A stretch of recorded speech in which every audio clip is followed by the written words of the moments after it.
ফেসবুকে অনেকে গুজব ছড়ায়, বলে বিধ্বস্ত হওয়া বিমানের পাইলট শহীদ হয়ে গেছে। বিমানের পাইলট এখনো বেঁচে আছে, বাস্তব প্রমাণ। তো ওই জায়গায় যে পাইলট পড়ছে আমরা প্রথমে খেয়াল করিনি। আমরা আধা ঘন্টা পরে আমার এক টিচারে বললো যখন পাইলট পড়ছে প্যারাসুট দিয়ে এখনো পরে পরে আছে আর কি। পরে আমি গেছি গিয়া দেখি যে পাইলট আপনার প্যারাসুট উপরে পাইলটের সহ মানে ওই যে চেয়ারটা সহ মানে পড়ে রয়েছে, ঝুলে রয়েছে আর কি, চেয়ারের মধ্যে এমনি পড়ে রয়েছে। ওরা আমরা সেনাবাহিনী এবং নৌবাহিনীর লোকজন, আমরা এই বিমান বাহিনীর লোক খবর দিছি, ওনারা সাথে নিয়ে পরে চেয়ার নামাইয়া কাইটা উদ্ধার করছে। তারপর আমরা এই জায়গায় পালস দেখলাম যে পালস আছে, হালকা একটু বাইসা আছে।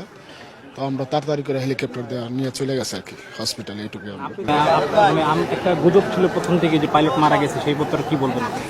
প্রথম আমরা যে অজ্ঞান ছিল আমরা মনে করছি পাইলট মারা গেছে, কিন্তু আমরা মেডিকেল আরো টিম ছিল, আমরা সবাই চেক দিছি, পালস দেখছি যে না বেঁচে আছে।